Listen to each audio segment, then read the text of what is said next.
দুই দেশের মধ্যে ৪০ বছরের বেশি সময় ধরে চলে আসছে রেষারেষির সম্পর্ক। বিভিন্ন ইস্যুকে কেন্দ্র করে হুমকি, পাল্টা হুমকিও অনেকটা নিত্যনৈমিত্তিক বিষয়। কিন্তু অবাক করা ব্যাপার হল, সম্প্রতি ইসরায়েলে মিসাইল হামলা করা ইরান একসময় ছিল ইসরায়েলের অন্যতম বন্ধু রাষ্ট্র।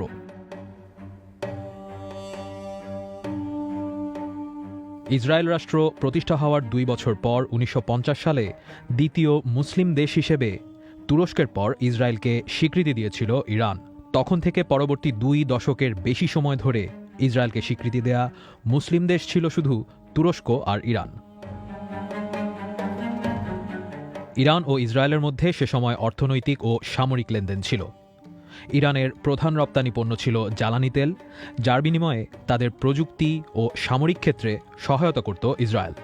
১৯৫৭ সালে যখন ইরানের গোয়েন্দা সংস্থা সাভাক প্রতিষ্ঠিত হয়, তখন ইসরায়েলের গোয়েন্দা সংস্থা মোসাদ তাদের সহায়তা করেছিল।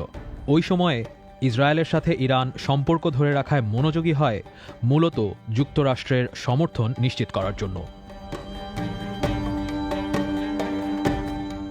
ইরান ইসরায়েল সম্পর্ক ভেঙে পড়ে ১৯৭৯ সালে ইরানে ইসলামী বিপ্লবের পর। ৬০ ও ৭০-এর দশকে ইরানের সরকার ইসরায়েলের সঙ্গে সুসম্পর্ক রাখলেও ইরানের ভেতরে মানুষের মধ্যে আগে থেকেই ইসরায়েল বিরোধিতা ছিল। অন্যদিকে ইরানের ইসলামী বিপ্লবের নেতা আয়াতুল্লাহ রুহুল্লাহ খোমেনি ও তার অনুসারীরাও ছিলেন ফিলিস্তিনে ইহুদি রাষ্ট্র ইসরায়েল প্রতিষ্ঠার বিরুদ্ধে। ১৯৭৯ সালে ক্ষমতায় আসা ইরানের বিপ্লবী সরকার রাষ্ট্রীয়ভাবে ফিলিস্তিনিদের পক্ষ নেওয়ার ঘোষণা দেয় এবং তেহরানে ইসরায়েলের দূতাবাসকে ফিলিস্তিনি দূতাবাসে পরিণত করে। সে সময় তারা ইসরায়েলের সাথে সব ধরনের যোগাযোগ বিচ্ছিন্ন করে দেয়। অন্য আরব দেশগুলো ইসরায়েল ফিলিস্তিন ২ রাষ্ট্র সমাধানে একমত হলেও ইসলামী বিপ্লবের নেতা আয়াতুল্লাহ খোমেনি সেটা গ্রহণযোগ্য মনে করেননি। ইরান তখন ইসরায়েলকে রাষ্ট্র হিসেবে অস্বীকারের নীতি নেয়। অন্যদিকে ইরানের এমন উত্থানকে হুমকি হিসেবে বিবেচনা করতে শুরু করে ইসরায়েল।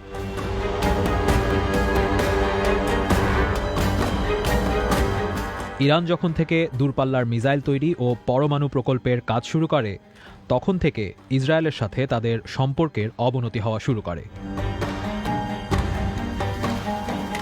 ইরানের এই দুটি সামরিক প্রকল্পকে হুমকি হিসেবে দেখা শুরু করে ইসরায়েল। ইরানের পরমাণু প্রকল্প ভেস্তে দিতে ইসরায়েল বিভিন্ন ধরনের পদক্ষেপ নেওয়া শুরু করে। ইরান একসময় অভিযোগ তোলে যে তাদের একের পর এক বিজ্ঞানীকে ইসরায়েল হত্যা করেছে। অন্যদিকে মধ্যপ্রাচ্যে ইরান তার প্রভাব বলয় বৃদ্ধির পদক্ষেপ নেয়। লেবাননে ইরানের প্রত্যক্ষ সহায়তায় গড়ে ওঠে হেজবুল্লাহ। ৯০-এর দশকে হামাস এবং ইসলামিক জিহাদকেও সহায়তা করতে শুরু করে ইরান। ফলে মধ্যপ্রাচ্যে ইরান এবং ইসরায়েল এক ধরনের আধিপত্য বিস্তারের প্রতিযোগিতায় লিপ্ত হয়ে পড়ে। ইসরায়েল ইরানের অস্ত্র কর্মসূচিকে সবসময়ই হুমকি হিসেবে দেখে এসেছে। এমনকি ইসরায়েল ইরানের পরমাণু স্থাপনায় হামলা করার হুমকিও দিয়েছে একাধিকবার। যদিও ইরান দাবি করে তাদের পরমাণু কর্মসূচি অস্ত্র বানানোর জন্য নয়, বরং তা শান্তিপূর্ণ কাজের জন্য। ইসরায়েল এর আগে লেবানন কিংবা সিরিয়ায় ইরানের অবস্থানে হামলা করলেও সেটি সেই অর্থে ইরান ইসরায়েল যুদ্ধের হুমকি তৈরি করেনি। ইরানও এতদিন এসব হামলা নিজের ওপর হামলা হিসেবে বিবেচনা করেনি। তবে দামেস্কে ইরানের দূতাবাসে হামলার জবাবে এই প্রথমবারের মতো ইসরায়েলে সরাসরি হামলা চালালো ইরান।